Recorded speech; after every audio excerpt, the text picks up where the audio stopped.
Hello, everybody. Welcome back to another episode on the mental health series. Today we have Nitya J. Rao, and she's the co-founder of Heart It Out and a rehab psychologist. So, yeah, thank you very much for being here. It's a pleasure to have you. Thank you. Thank you. Yeah. So, my first question to you would be, beginning anything before it would be if you can give a brief note about yourself and what you do, that would be wonderful. I'm Nitya. I run a mental health startup called Heart It Out, and we provide therapy services to people, mostly in urban India as of now. I'm a rehabilitation psychologist, and I've been working in the field of mental health for over 10 years now. I'm also an artist and an actor, and prefer to do that in my free time. Okay, great. And so, how do you define mental health in your own words? Like, what do you think is mental health? I think mental health is an essential part of human existence and Okay. human life.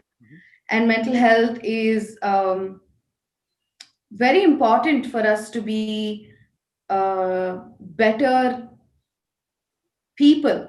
Okay. To pay attention to our own mental health is super important for us to be better people in society. Okay, okay.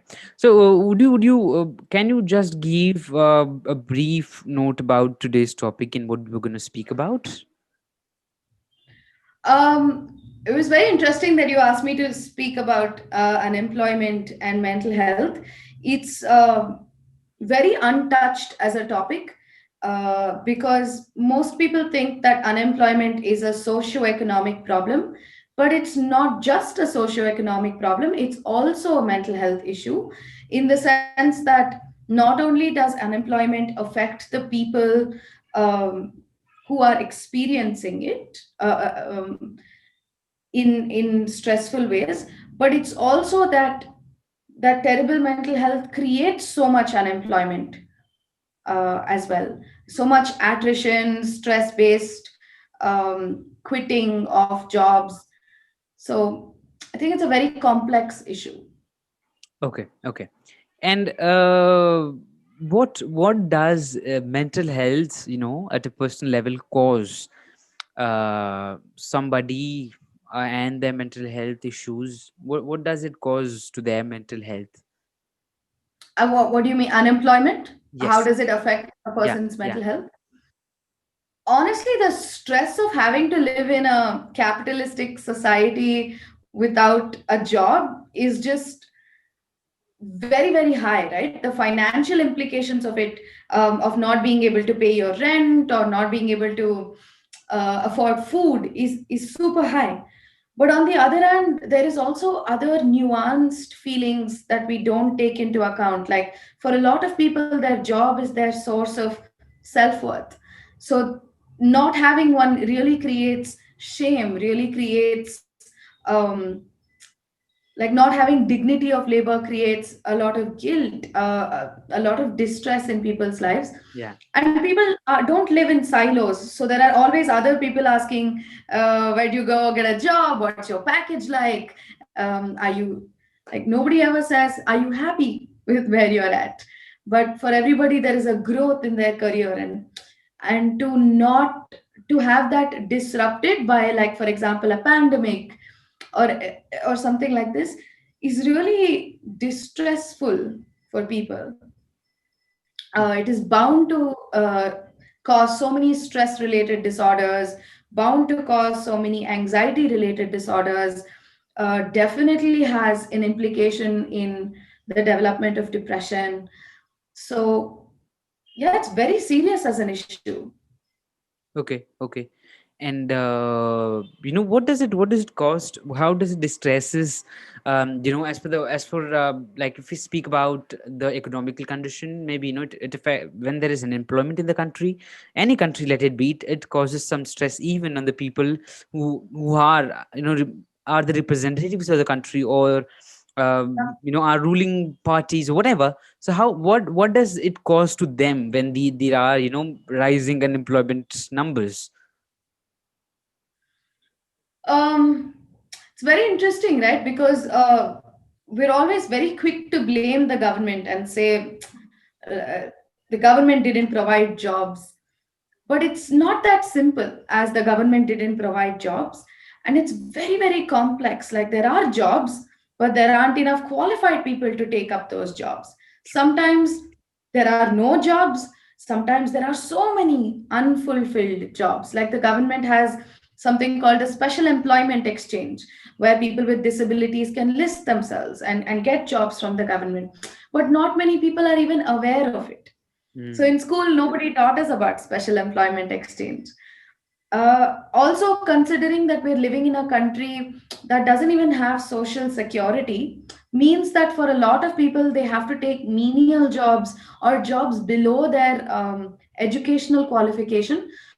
And that leaves a lot of resentment towards the government, the society, the rest of the people. And I bet it's not easy at all for our representatives or our politicians. It must be so hard for them to fill the coffers of the country with so much unemployment and distress going on. True. Yeah, that's very complex. True, true. And what can somebody do if they are struggling with such mental health issues regards to this? It's complex, and there are even people who can't resist it and just give their life. So what do you think a person can do, which can help him or her to overcome the mental stress?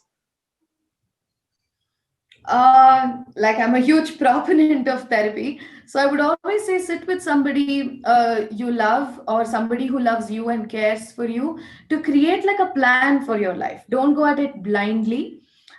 Even if you currently don't have a job, or you're struggling to find the right job, it is important to first pause and take stock of where you're at before we start hammering the nail, Mhm. and letting anxiety guide what kind of jobs we pick.